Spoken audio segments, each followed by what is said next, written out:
Om Sthavakaya Dharmasya Sarvadharma Swarupine Avatar Varishtaya Ramakrishna Te Namaha Asato Ma Sadgamaya Tamaso Ma Jyotirgamaya Mrityorma Mritangamaya Om Shanti Shanti Shanti. Let us offer our salutations to Sri Ramakrishna, the embodiment of all religions, the Supreme God incarnate. Let us pray to Him to remove all our ignorance, to lead us from unreal to the real, to lead us from death to immortality. We have been studying chapter 18 of the Gospel of Sri Ramakrishna. While talking with devotees, Sri Ramakrishna gave many spiritual instructions. As long as one's mind is turned to the outer world, one must accept Kali. That means divine power, divine mother. The power is always feminine, and that divine power is called by Kali, Durga, Lakshmi, Saraswati, and so on. As long as we are fully aware of the outer world, that means we are in a state of duality. We see multiple things, we see many things around us. Then we should discriminate between good and evil, accept good and reject evil. When we are in the relative plane of this world, we have to apply our intellect properly to find out what is good and what is bad. And we should take all steps to curb evil tendencies.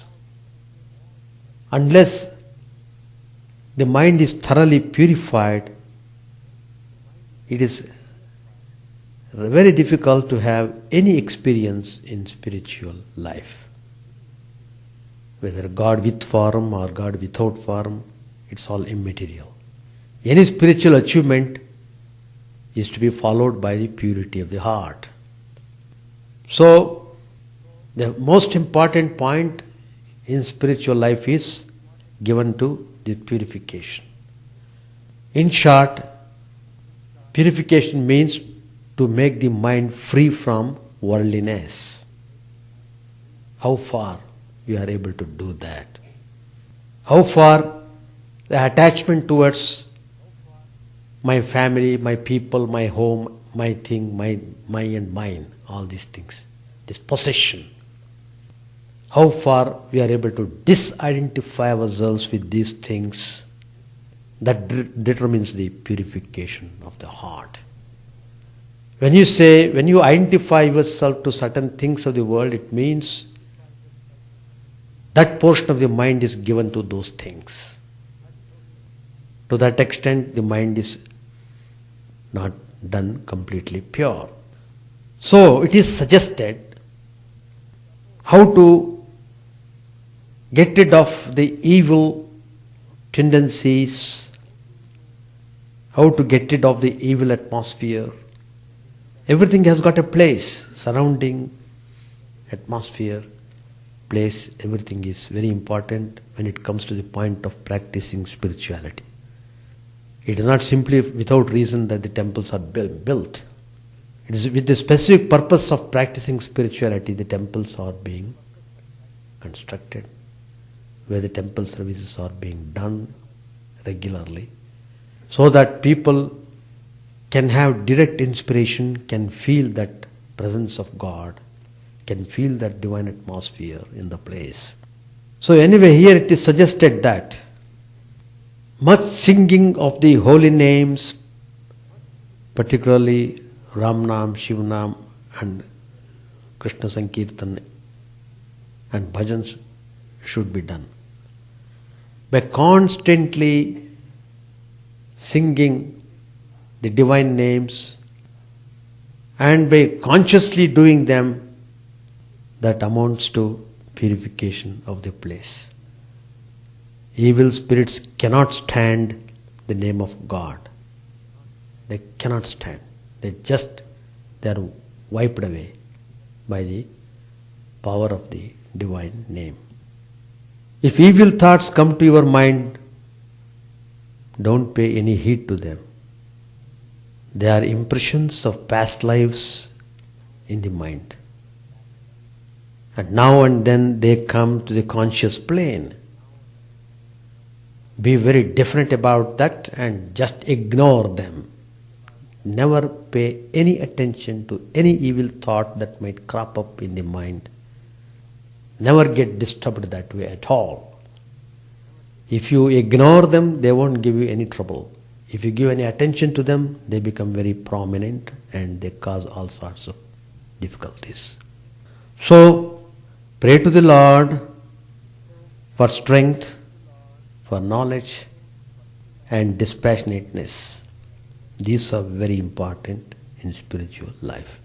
Pray to Him with all your heart for His grace and for devotion and faith.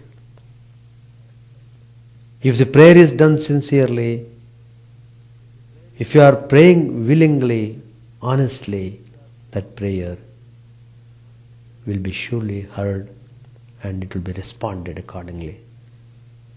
Suppose a seed is there, it's easy to destroy it, but when it has germinated and grown into a big strong tree, it requires great strength and effort to chop it down.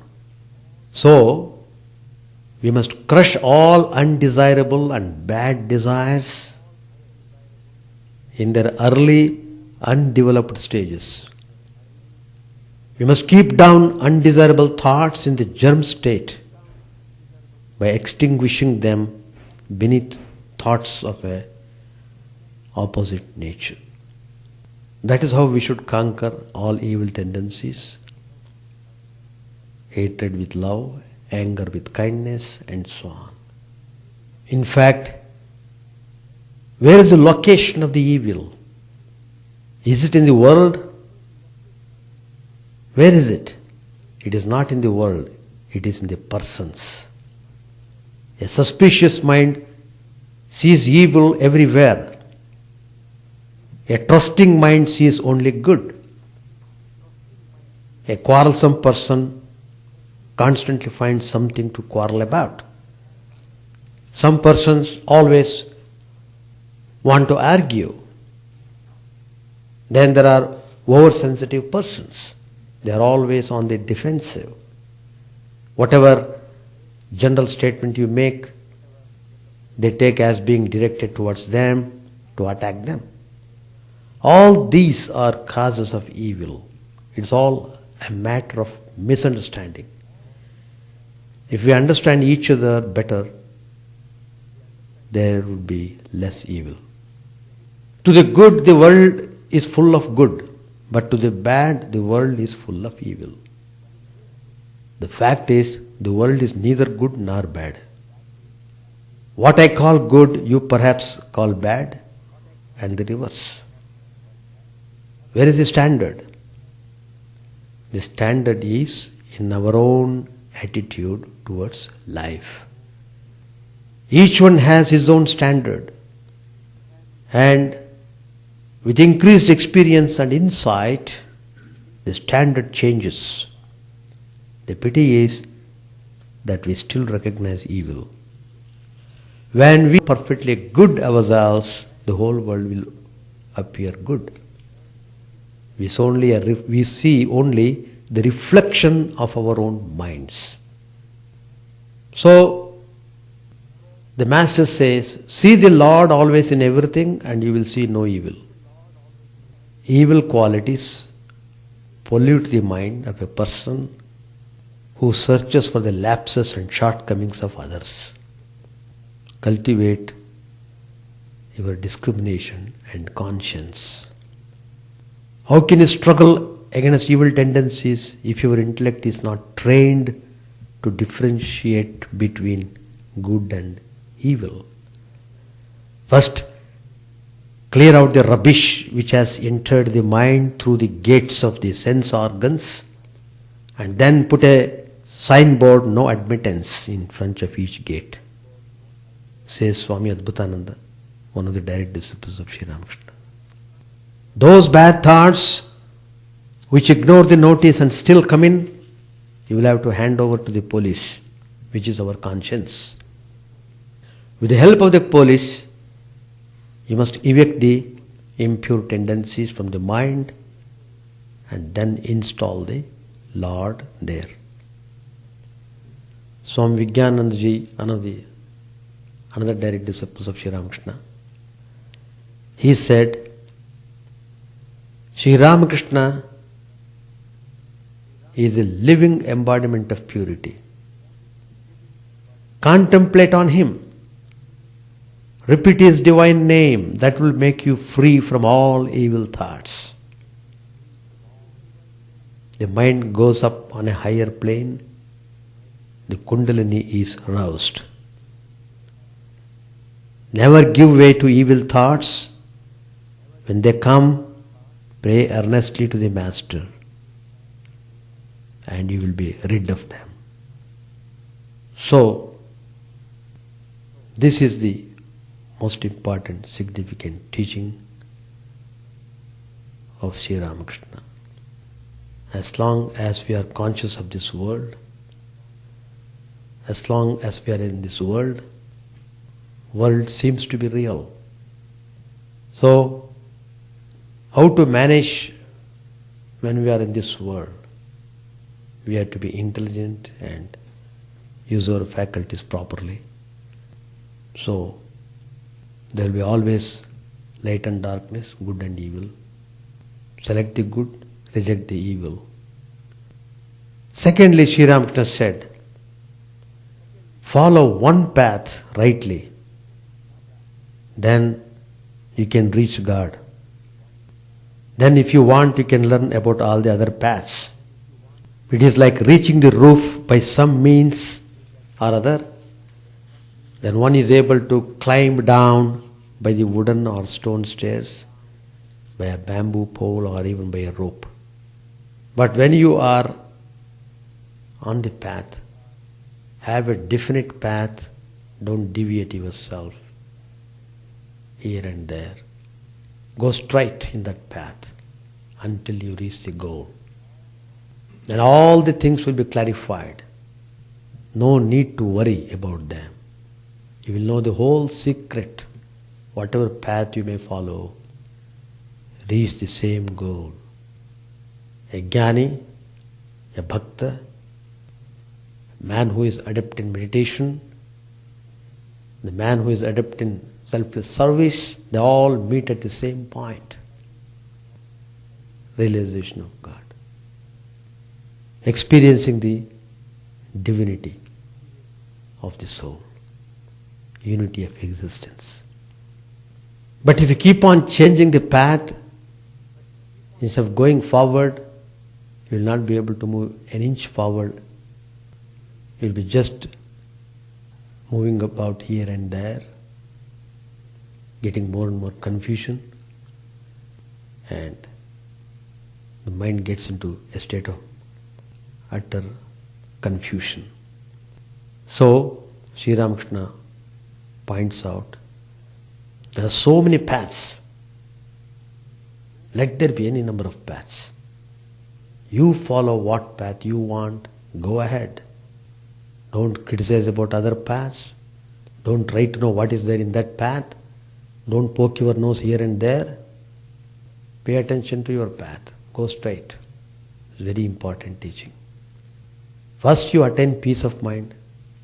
First you attain the truth. Then everything will be known to you. Somebody asked Sri Ramakrishna a question. It is said, grace is very important. How does one receive the grace of God? Sri Ramakrishna answered, constantly chant the name and glories of God and give up worldly thoughts as much as you can. That's very important.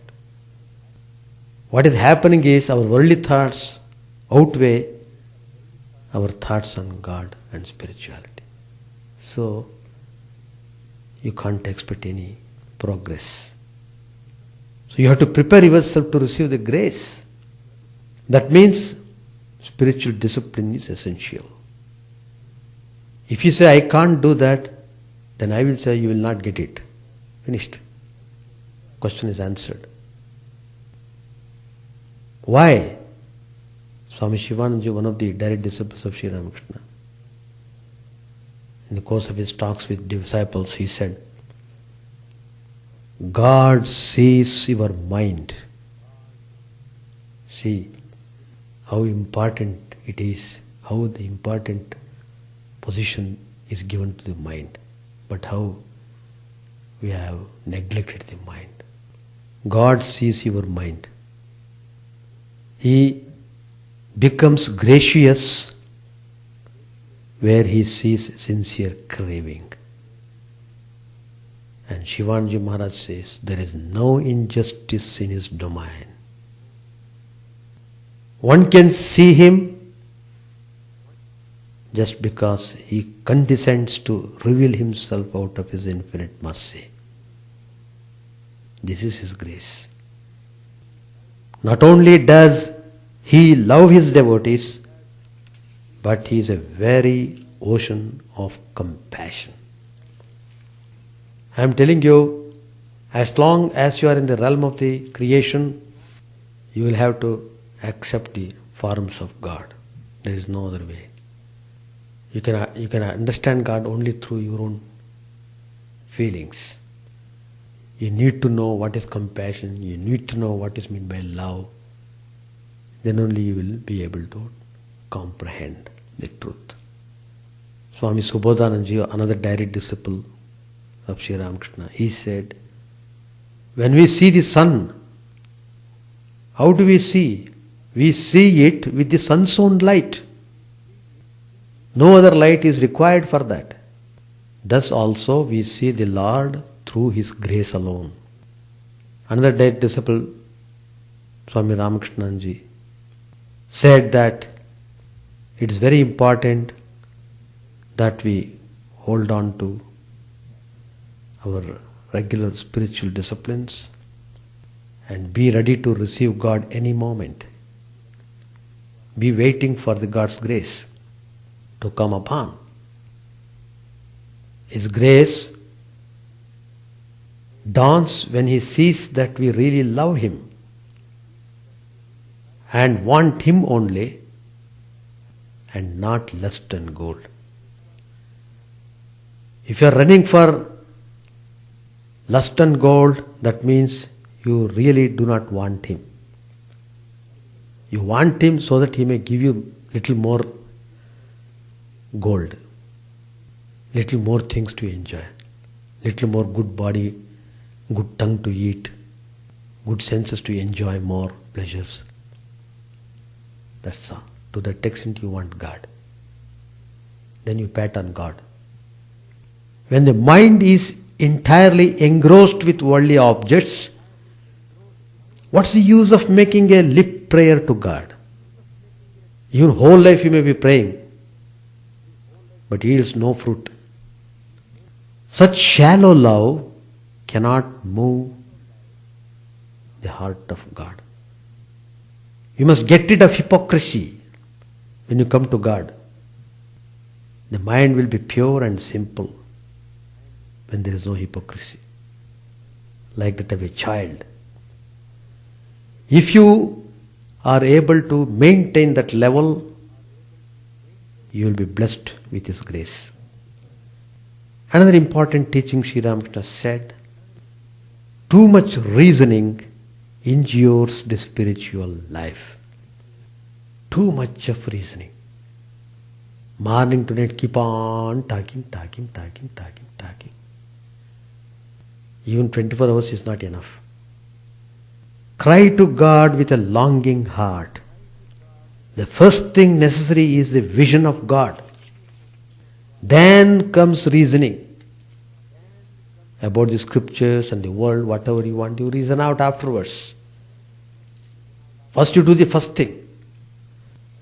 Otherwise, mind leads one astray. We call it as tarka in Sanskrit. Tarka is not good. So, and finally Sri Ramakrishna says, everything can be achieved through bhakti alone. These are the words of Sri Ramakrishna, the personification of knowledge. So, people need not have any kind of superiority or inferiority complex. Jnani is more superior to bhakta. Bhakta is inferior to jnani. All these divisions are made by men of impure hearts, men who have not realized the truth. These are the words of Sri Ramakrishna. He is telling everything can be achieved through bhakti alone. Knowledge of Brahman is also certainly achieved by that way. That means everything can be realized simply through love of God. Cultivate the love of God. That's all the purpose of religion. How you can cultivate that love. How you can separate yourself from the world in spite of your living in the world.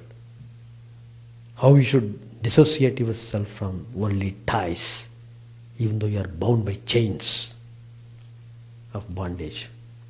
So religion shows the way. You must follow it up if you really want God. That completes my comments. Chapter 18, 377 page. Sri Ramakrishna was sitting in his room. M was still staying with the master, devoting his time to the practice of spiritual discipline. He had been spending a great part of each day in prayer and meditation under the bell tree, where the master had performed great austerities and had seen many wonderful visions of God. Master said to M, "Don't reason any more. In the end, reasoning only injures the aspirant. One should assume a particular attitude toward God while praying to Him. The attitude of a friend or servant or son or hero. I assume the attitude of a child. To me, every woman is my mother. The divine Maya, seeing this attitude in an aspirant, moves away from his path out of sheer shame. The attitude of hero is extremely difficult. The Shaktas and the Bauls among the Vaishnavas follow it, but it is very hard to keep one's spiritual life pure in that attitude. One can assume other attitudes toward God as well. The attitude in which the devotee serenely contemplates God as a creator, the attitude of service to Him, the attitude of friendship, the attitude of motherly affection, or the attitude of conjugal love. The conjugal relationship, the attitude of a woman to her husband or sweetheart, contains all the rest: serenity, service, friendship, and motherly affection. Then he asked him, "Which one of these appeals to your mind?" Master Maharaj answered, "I like them all." Master said, "When one attains perfection, one takes delight in all these relationships. In that state, a devotee has not the slightest trace of lust. The holy books of the Vaishnavas speak of Chandidas and the washerwoman Their love was entirely free from lust. In that state, a devotee looks on himself as a woman. He doesn't regard himself as a man. Sanatana Goswami refused to see Mirabai because she was a woman. Mira informed him that at Vrindavan the only man was Krishna and that all others were his handmaids. Was it right of Sanatan to think of himself as a man? Mira inquired. At dusk, M was sitting at the master's feet. Sri Ramakrishna had been told that Keshav's illness had taken a turn for the worse. He was talking about Keshav and incidentally about the Brahmo Samaj. Master said to M, do they only give lectures in the Brahma Samaj or do they also meditate? I understand that they call their service in the temple Upasana. Keshav at one time taught a great deal of Christianity and the Christian views. At that time and even before, he belonged to Devendranath Tagore's organization. M said, had Keshav Babu come here from the very beginning, he would not have been so preoccupied with social reform. He would not have been so busy with the abolition of the caste system, widow remarriage, intercaste marriage, women's education, and such social activities. Master said, Keshav now believes in Kali as the embodiment of spirit and consciousness, the primal energy. Besides, he repeats the holy name of the Mother and chants her glories. Do you think the Brahma Samaj will develop in the future into a sort of social reform organization? Master Maharaj said, the soil of this country is different. Only what is true survives here. Master said, yes, that is so.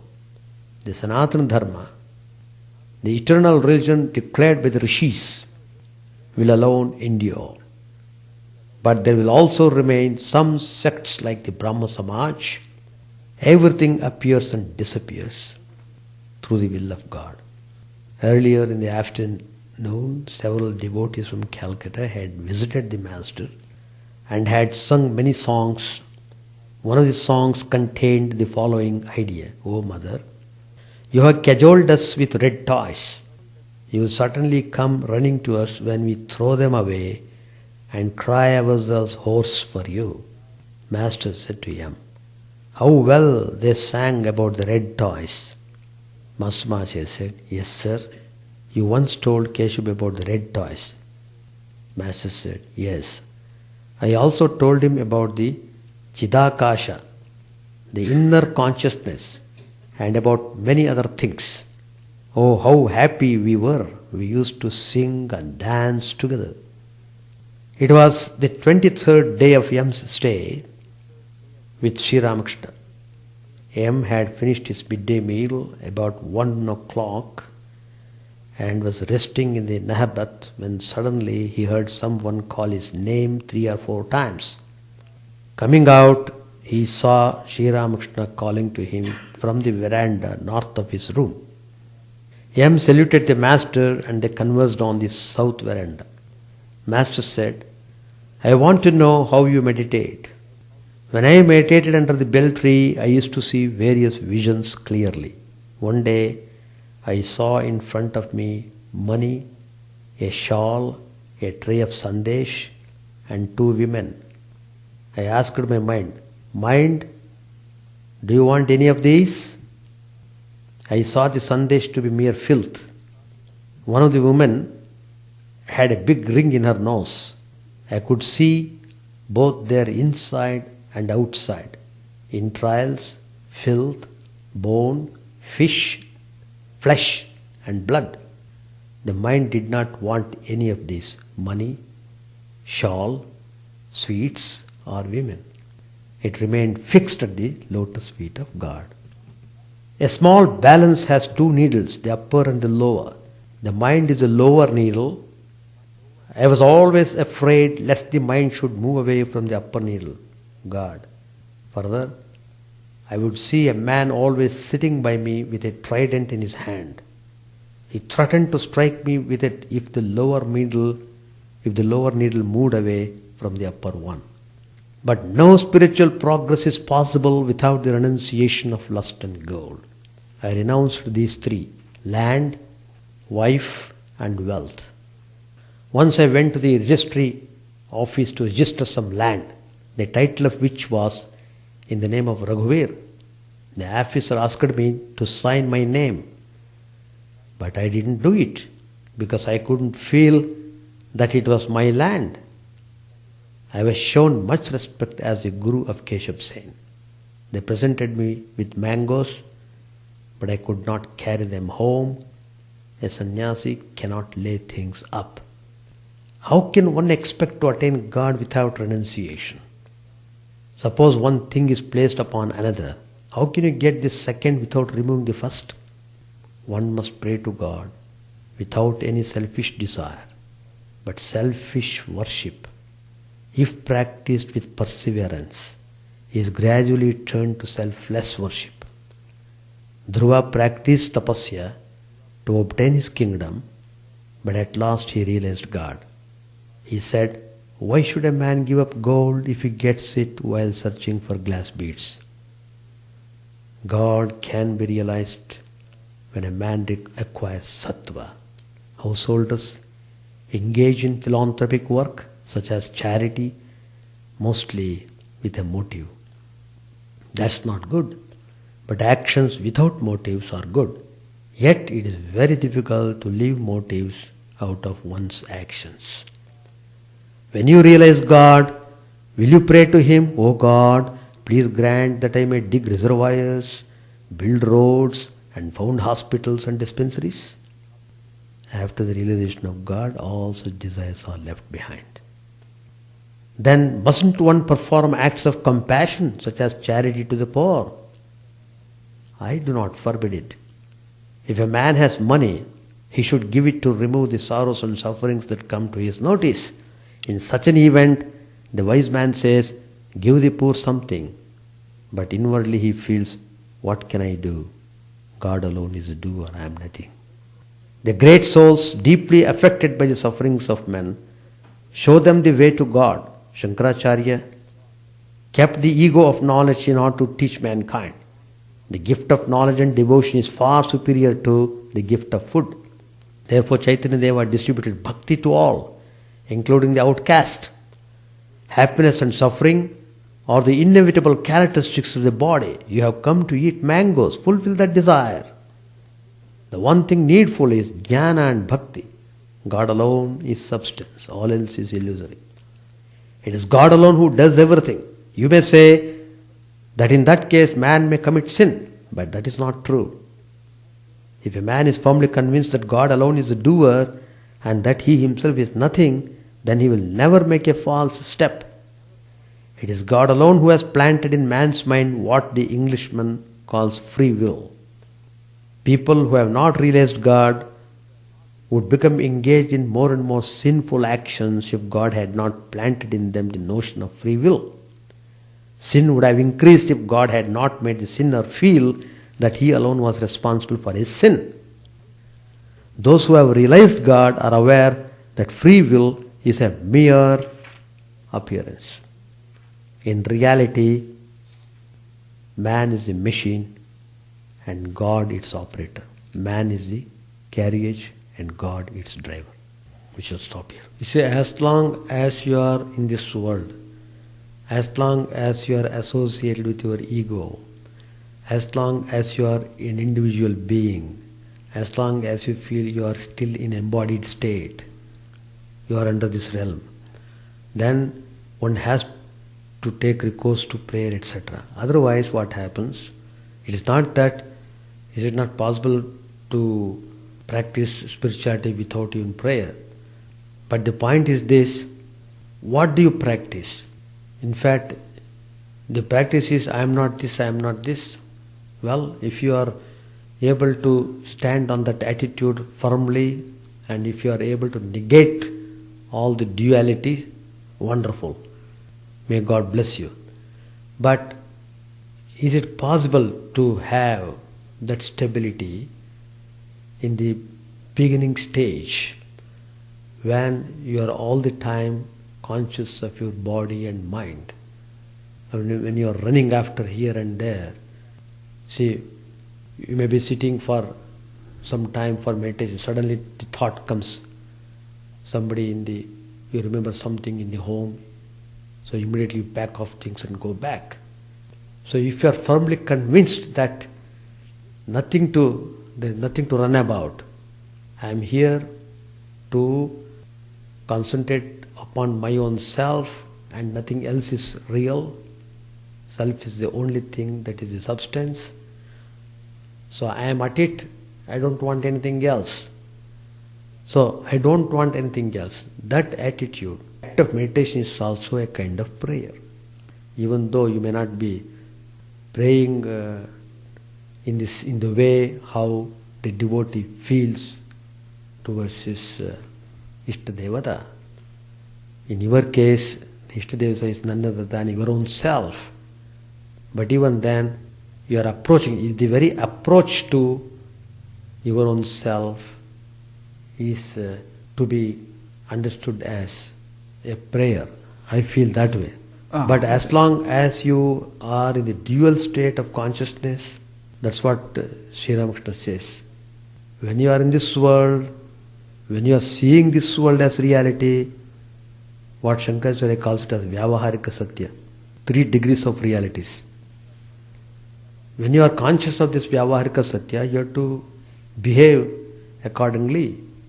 So, that is how we should adopt ourselves. And when you are conscious of the duality, first of all, you find out the truth. Having seen the mother, then mother herself will reveal to you the final truth, whatever that is to be shown. That's how Sri Ramakrishna looks at it. No, truth is true. Truth has been told in Upanishads also. The same truth has been told by the Guru. The Guru has not invented the truth. Whatever the truth is there, it has come through the mouth of the Guru. That's all. Perfectly all right. I am not denying that fact.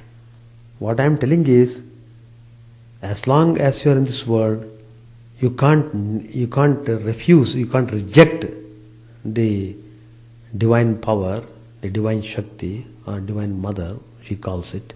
You can't have a sudden jump to the highest reality.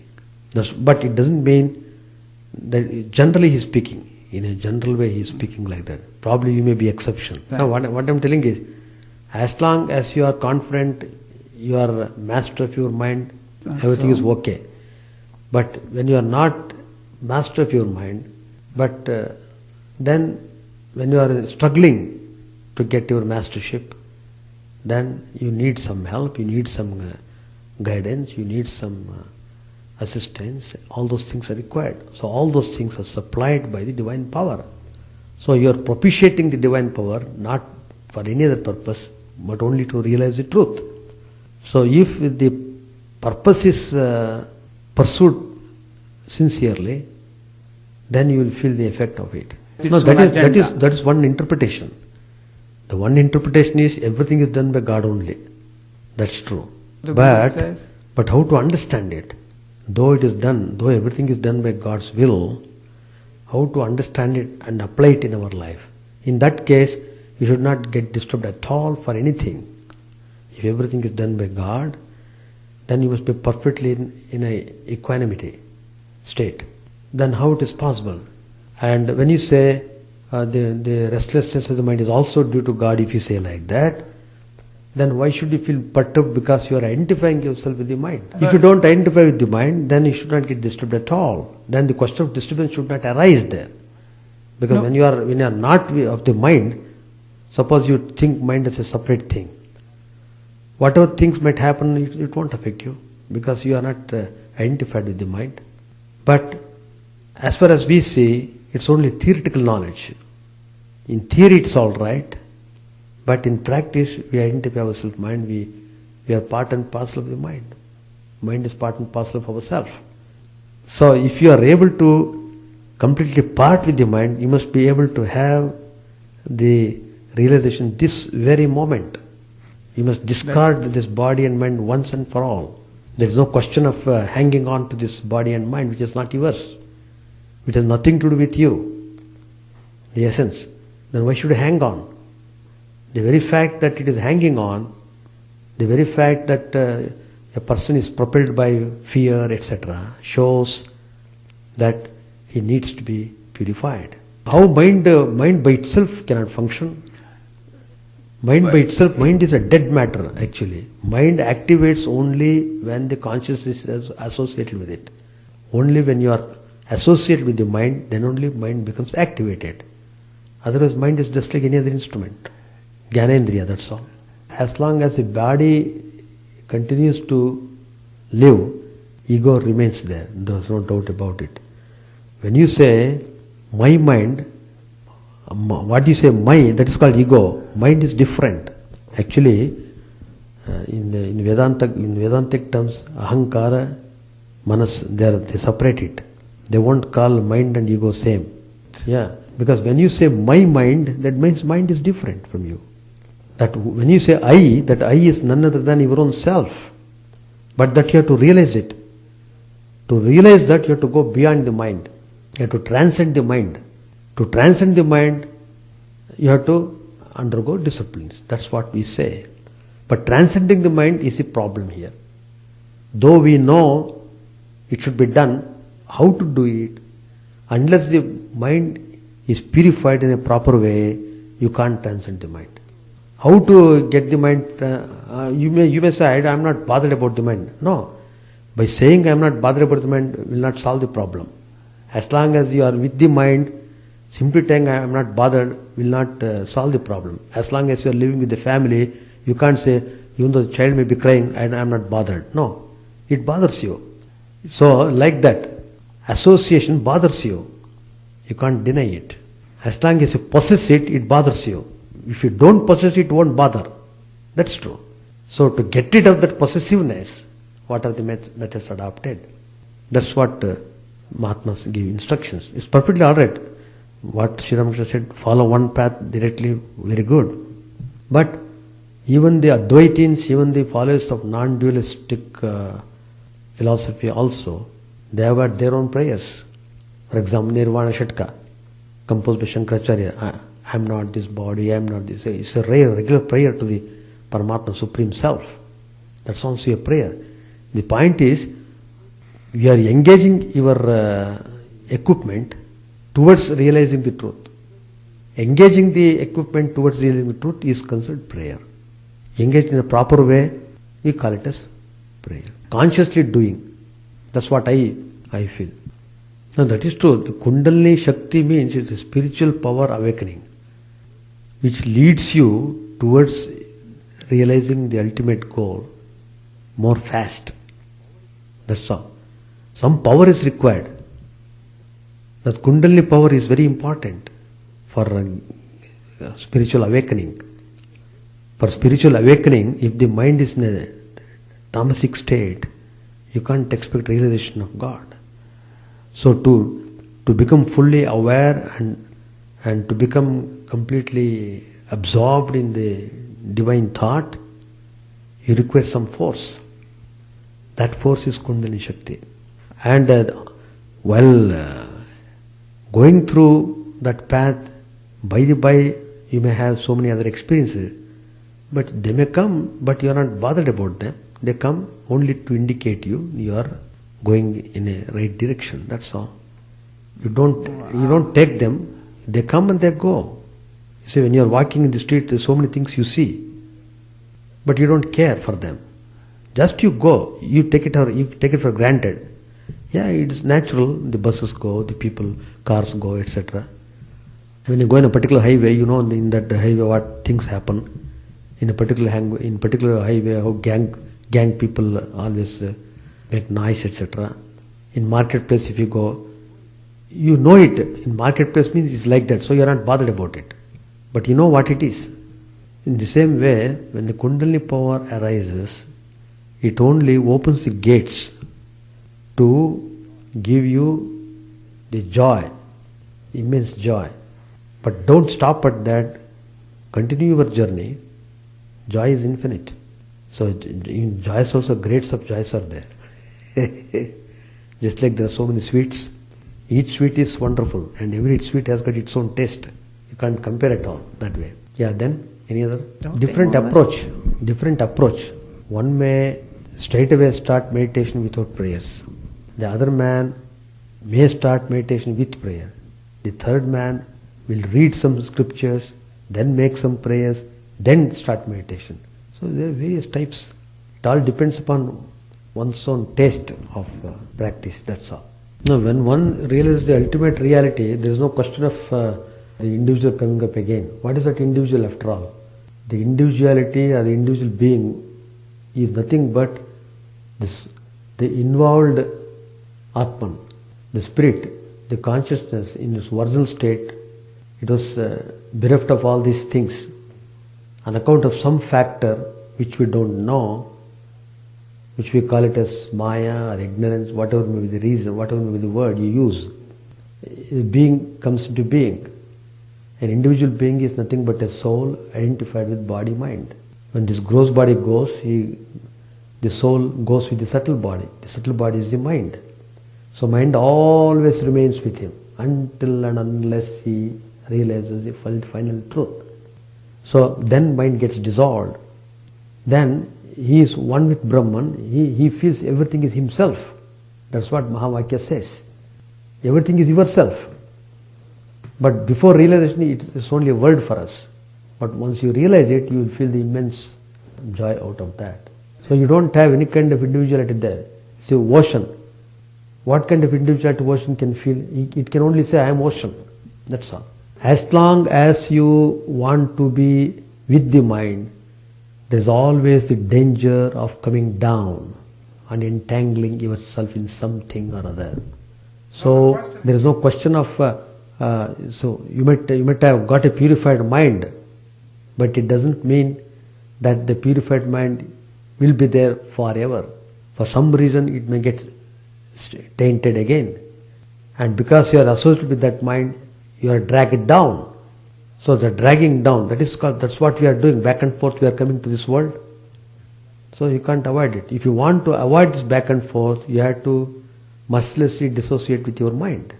Dissociating with your mind means you must dissociate with whatever desires that might come up. Why should you desire at all? What for you to desire? You want to eat more? Then what? No, that is when you keep the mind exposed to the external world, you get all these signals. Suppose you tune the mind toward your inner self, you must get the inner signals. The signals be pertaining to your spiritual upliftment. So mind is a forum on which you can use it for any purpose. That's all. Any more? Actually, in the field of spirituality, you become more and more powerful. You won't be incapacitated. When you practice spirituality, you become the most strong man. And in every respect, your mind also very strong, unlike other minds. You are not to be disturbed by anything, you are not cowed down by anything, you will not yield to anything, and you are very strong and firm. All these things, you are able to get anything done through the power of the mind. Because of the full control over the mind, because of our doing sadhana, because the mind is got treatment. You see, mind is treated. Mind is treated in the worldly way, so mind has become weak. Treat the mind in a spiritual way, it becomes strong. Not that you become incapacitated. You become very strong. And with that strong mind, either you want to have the realization of God, or you want to enjoy the world. Both are open to you again. Authorship is jiva. Yeah. As long as you are jiva, every jiva has got his mind. So he is the agent. You can't say that the mind is different, jiva is different. No. Then there cannot be jiva at all. Jiva always goes with the mind. Well, always. But true. But you have completely identified with your body and mind, so you have taken this form. You have manufactured this form.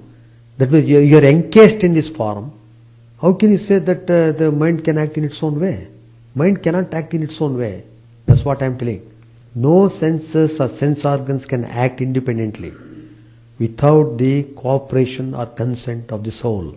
If the soul is not identified with the mind, then mind cannot do anything. If the soul is conscious of it, then mind plays all things. So the activities of the mind depend upon the proximity of the soul.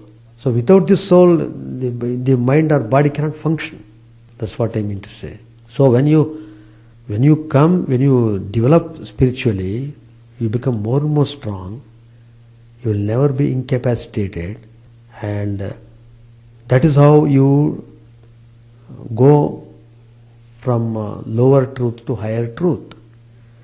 And the mind becomes finer and finer. The mind becomes so crystal clear, it becomes transparent, it becomes so clean, then the whole Atman is reflected in the mind. So that state, then even that thin veil also finally gets dissolved in the ocean of Sachidananda. It can do anything. He can do anything through that strong mind. If you speak of ego, then the mind should be there. Cosmic ego, cosmic mind. Parabrahman has no ego, no mind. Forget about all those things. When you come to dual plane, when you accept one thing, you must accept the whole thing. If you accept this world to be real, all the other worlds are also real. It's just like that. Anyway, we shall conclude. Chant the name of the Lord and His glory unceasingly, that the mirror of the heart may be wiped clean and unquenched that mighty forest fire, worldliness raging furiously within. O name, stream down in moonlight on the lotus heart, opening its cup to knowledge of thyself. O self, drown deep in the waves of His bliss, tasting His nectar at every step, bathing in His name, that bath for weary souls. Various are thy names, O Lord, in each and every name thy power resides. No times are set, no rites are needful for chanting of thy name. So vast is thy mercy, how huge then is my assuredness, who find in this empty life and heart no devotion to thy name. O my mind, be humbler than a blade of grass, be patient and forbearing like a tree, take no honor to thyself, give honor to all. Chant unceasingly the name of the Lord. O Lord and Soul of the universe, mine is no prayer for wealth or retinue, the playthings of lust or the toys of fame. As many times as I may be reborn, grant me, O Lord, a steadfast love for Thee. A drowning man in this world's fearful ocean is Thy servant, O sweet one. In Thy mercy, consider him as dust beneath Thy feet. Ah, how I long for the day when an instant's separation from Thee, O Lord, will be as 1,000 years, when my heart burns away with its desire, and the world without Thee is a heartless void. Prostrate at Thy feet let me be, in unwavering devotion, neither imploring the embrace of Thine arms, nor bewailing the withdrawal of Thy presence, though it tears my soul asunder. O Thou who stealest the hearts of Thy devotees, do with me what Thou wilt, for Thou art my heart's beloved, Thou and Thou alone.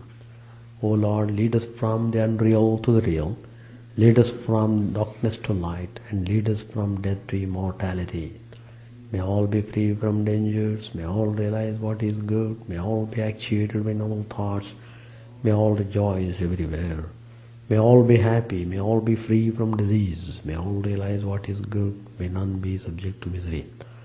May the wicked become virtuous, may the virtuous attain tranquility, may the tranquil be free from bonds, may the freed make others free.